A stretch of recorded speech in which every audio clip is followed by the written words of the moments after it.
All right, let's jump right into it. Today, we're unpacking a truly fascinating and honestly, absolutely terrifying piece of lore in this. We are doing a deep dive into the infamous legend of Begunkodar Railway Station.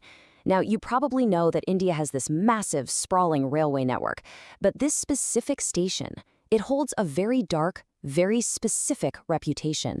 It is widely regarded as the country's most dangerous, haunted station.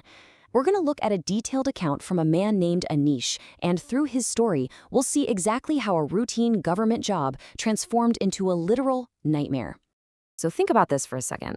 What happens when you literally cannot escape your workplace? It's a question a lot of us might jokingly ask on a bad Monday, right? But for Anish, this wasn't a metaphor at all. He just secured a government job in the railway department. Now that's the kind of stability people fight tooth and nail for. But there was a massive catch. His posting was at Begunkodar. He was completely caught between a rock and a hard place. His family was in a really dire financial predicament, which meant quitting simply wasn't an option. He was desperate for the money, and that forced him to accept this deadly posting entirely against his better judgment. And we really need to understand exactly why his better judgment was screaming at him to run for the hills. This station has a grim, downright terrifying track record. The stories Anish grew up hearing from his grandmother, they weren't just your standard local ghost stories. They were severe warnings. The legend states that in recent years, every single officer posted to this specific station meets their end within a matter of days. It's a literal death sentence. The whole environment is just saturated with dread. Now, originally, Anish thought he was just doing the day shift. Easy enough, right? But right as he starts, his superior, Arun Sir, drops an absolute bombshell. Anish is being moved to the night shift, alone. When Anish understandably protests, Arun gives him a chilling piece of advice. He tells him, do not step out of your cabin from night until sunrise. Arun Sir makes it incredibly clear that he cannot help him. The station is so universally feared that passengers on passing trains don't even dare to open their windows as they speed by in the dark. Anish is entirely on his own. Okay, let's dive into this timeline, because the tension here just builds and builds. At 7 p.m., Anish gets ready. At 9:30 p.m., he leaves his quarters. By 10 p.m., he arrives at the station, and the day shift officer literally bolts out of there with a quick pat on the back. That's when the true isolation begins. As midnight rolls around, Anish is just sitting there alone in his cabin, desperately trying to distract himself from the heavy, oppressive silence of a completely empty railway platform. To try and calm his racing mind, he puts his phone on the table, throws on some music, and closes his eyes just to relax for a second in the empty cabin. But that fragile peace is shattered instantly. He is jolted awake by a disembodied voice. It's whispering his name in this strange, unnatural tone. Anish. Anish. He snaps his eyes open, scanning the cabin, but there is absolutely no one there. No movement. Just nothing. And just as he's trying to convince himself he's somehow imagined it, the technology around him turns hostile. The song on his phone suddenly changes to something he has never heard before. It's an unfamiliar song in a totally strange language. Then the volume just spikes on its own. It becomes deafening, like it's literally going to burst his eardrums. He grabs the phone to desperately shut it off, but the screen goes completely black. The power button, totally unresponsive. It's this bizarre glitch that traps him in an overwhelming sensory overload until, in a total panic, he covers his ears with his hands. And the very second he does, sudden, dead silence. But wow, that silence does not last long.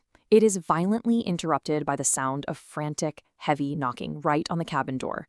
Remember, there is supposed to be no one else on this platform. But from the other side of the door, he hears a desperate, weeping plea from a girl. She's crying out, "Sahib, open the door or they will kill me, save me." At first, his mind flashes back to Arun Sir's warning. He refuses to open it, thinking it's some sort of trick. But her cries grow so incredibly desperate and so real that his humanity simply overrides his fear. He unlocks and opens the door. But standing there isn't some horrible monster. It's a stunningly beautiful girl with milk-white skin just crying her eyes out. Anish is instantly mesmerized by her. She tells him this tragic, grounded story. She explains that she was supposed to elope with her lover, Gopal, but her family found out. Gopal managed to escape, but she got left behind, and now her murderous family is actively hunting her down out there in the dark. She lays out a plan that makes perfect, logical sense to Anish. Step 1, hide in his cabin for the night. Step 2, wait safely until sunrise when her family will finally give up and stop looking. Step 3, Gopal will return in the morning and they'll escape together. It's an absolutely brilliant manipulation. Her vulnerability completely disarms Anish. He actually feels safe, even protective of her, so much so that he tells her to take a seat and actually goes into the small attached kitchen to make her a comforting cup of tea. But the very moment he's pouring that tea, a blood-curdling scream rips through the entire station. Anish drops the teacup, shattering it all over the floor. He rushes out of the kitchen in an absolute panic, totally convinced her family has found her. But the girl? She's gone. The cabin door is wide open to the night, and right there on the floor, there are fresh spatters of blood. Driven by this foolish sense of duty to protect her, Anish ignores literally every single rule he was given and steps right out of the cabin into the pitch-black station. He follows the direction of the screams. As he gets closer, the screaming suddenly stops. It's replaced by these sickening, wet hacking sounds. In the dark, he spots the girl. She's sitting on the ground, her back turned to him, mercilessly swinging an axe down onto something over and over again. Anish calls out to her, asking what she's doing, and she stops swinging. And this brilliantly illustrates the real horror of Begunkodar. It's the devastating juxtaposition. The disguise of an innocent, beautiful girl begging for help is completely shattered by the blood-soaked, terrifying true form she reveals when she finally turns her head. The disguise was nothing but bait. As she turns around, Anish is paralyzed by pure, unadulterated terror. Her face is completely soaked in blood. Where her eyes should be, there are just empty, pitch-black pupils. Her features are all mangled and distorted, and she flashes this terrifying smile, revealing long, black teeth. And then the horrifying realization sets in. She wasn't just hacking at a body. She is actively eating its raw flesh. She lets out a bone-chilling laugh, and then, just suddenly, sprints off into the darkness. Now, you'd think Anish would immediately sprint back to the cabin and lock the door, right? But in his shock, he makes one final, fatal decision. He decides to approach the mutilated corpse in the dark, thinking he needs to see who it is so he can report it to the police. He takes a few shaky steps forward, he looks down at the body, and the sheer shock of what he sees is so profound, so mind-shattering, that he instantly passes out cold right there on the platform. Anish wakes up.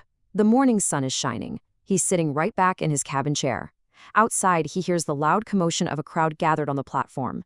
He walks out, feeling super confused, and sees a group of people standing in a tight circle looking down at a body. He pushes his way through the crowd to get a look at the corpse. And that's when it hits him. That corpse was his own. He didn't survive the night. The entity had killed him the very second he stepped out of his cabin, and his waking up was simply his spirit realizing it was dead. So, knowing the history and knowing the incredibly deceptive tactics of whatever entity supposedly haunts those tracks, I'm going to leave you with a lingering question to think about.